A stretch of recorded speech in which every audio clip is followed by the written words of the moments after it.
नमस्कार, आप देख रहे हैं डॉक्टर साहिब, आपके साथ मैं हूं मुस्कान। दर्शकों, आज के इस एपिसोड में हम बात करेंगे मिसल्स के बारे में। हम कई बार ऐसा देखते हैं कि बच्चे बहुत ज़्यादा हाई फीवर से जूझ रहा होता है या फिर शरीर पे दाने निकलने लगते हैं। और भी ऐसे बहुत सारे सिम्टम्स हैं जो मिसल्स में होते हैं।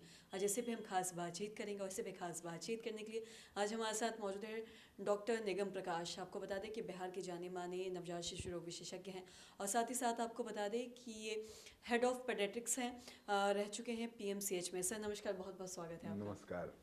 सर आपसे जानना चाहेंगे मिसल्स के बारे में। हम कई बार ऐसा देखते हैं कि बहुत सारे ऐसे बच्चे हैं जो कहीं ना कहीं मिसल्स से जूझ रहे होते हैं। मैं आपसे जानना चाहूँगी सबसे पहले तो मिसल्स बताएं कि होता क्या और साथ ही इसके सिम्टम्स क्या होते हैं। देखिए, मेज़ल्स एक संक्रामक रोग है और ख़ास करके छोटे बच्चों को प्रभावित करता है। और अभी खुशी की बात यह है कि मेज़ल्स का टीका चूँकि सब लोग करीब करीब दिलवाने लगे हैं, तो मेज़ल्स करीब करीब नियंत्रण में आ गया है। लेकिन अभी भी जो बच्चे नियमित रूप से टीकाकरण नहीं लिए होते हैं, तो उनमें मेज़ल्स की संभावना होती है।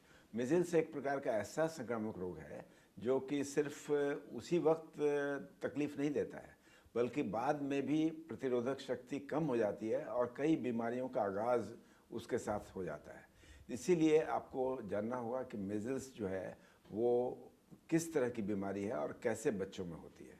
तो इसके लिए मैं आपको बताऊंगा कि बच्चा जब भी एक बुखार सर्दी खांसी से ग्रसित हो और बुखार किसी तरह से भी नीचे नहीं जा रहा हो और बुखार के हाइट पर अगर कुछ रैशेस नज़र आने लगे बच्चे के शरीर पर चारों तरफ, तो इसका मतलब समझना चाहिए कि ये किसी प्रकार का एक्जांथेम है।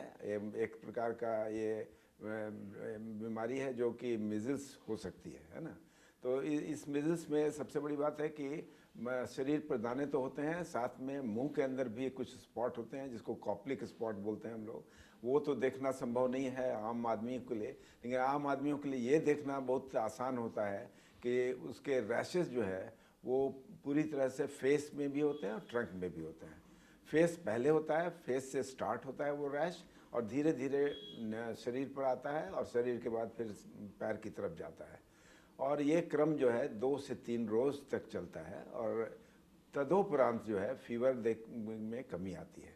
तो फीवर के हाइट पर अगर बुखार हो तो समझना चाहिए, ये अगर रैश हो तो समझना चाहिए कि ये मेज़ल्स है।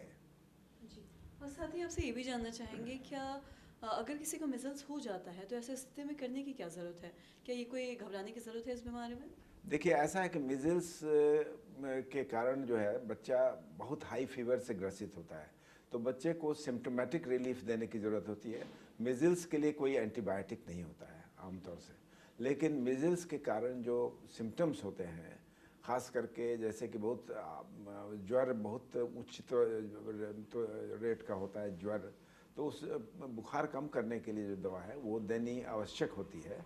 और साथ में बच्चे को अगर कुछ तकलीफ़ हो, जैसे कि खुजली हो या बच्चे के नाक से बहुत स्राव आ रहा हो, तो उसके लिए हम लोग जो है दवा देते हैं सिम्टोमेटिक रिलीफ की, जिसमें कि बहुत सारी चीज़ें हैं जो हम लोग देते हैं। और डिकंजेस्टेंट है, एंटीहिस्टामिनिक है, ये सब का मिश्रण जो है आजकल उपलब्ध है, वो सब चीज़ हम लोग देते हैं और उससे बच्चा धीरे धीरे ठीक हो जाता है। इसमें आपको याद रखना होगा कि थोड़ा संयम बरतना होगा। मे बी कि बच्चा 3 से 4 रोज़ बहुत तकलीफ़ में रहे, लेकिन तदोपरांत जो है बच्चा ठीक हो जाता है। जी, और साथ ही आपसे ये भी जानना चाहेंगे जैसा कि आपने बताया कि बच्चे ठीक भी हो जाते हैं, तो इसका कोई इलाज या कोई उपाय? ज़रा इसको तो बस हो ही है ना? थोड़ा सा इसको ये करना होगा, इसको रुके, इसको तो हम कर दिया अब, लेकिन उसको क्या कीजिएगा वहाँ से फिर से क्या कितना देर बचा है? ठीक है, पैच। और साथ ही आपसे ये जानना चाहेंगे कि जैसे कि अभी हमने जाना कि कितना खतरनाक हो सकता है, और साथ ही इसका कोई इलाज या उपाय है? अगर मतलब कि अगर ऐसा किसी को होता है तो डॉक्टर से कंसल्ट करके क्या ये ठीक हो सकता है?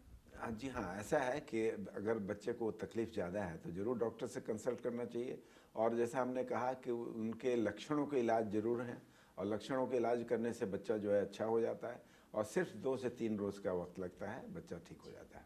तो बहुत बहुत शुक्रिया तमाम जानकारी देने के लिए। तो आशा करते हैं दर्शकों कि आप भी समझ पाए होंगे कि मिसल्स क्या है और साथ ही साथ इसके लक्षण क्या कुछ हैं, और साथ ही अगर ऐसा होता है तो डॉक्टर को कंसल्ट करना ज़रूरी है, वरना ये आगे जाके और भी किसी बीमारी का भी रूप ले सकता है। तो आशा करते हैं दर्शकों ये जो तमाम जानकारी है आपके लाभदायक रही हो। तो आज की इस वीडियो में इतना ही। अगर आपने अब तक हमारे चैनल को सब्सक्राइब नहीं किया तो तुरंत कर ले, साथ ही हमारे फेसबुक पेज को लाइक करें। वीडियो देखने के लिए आपका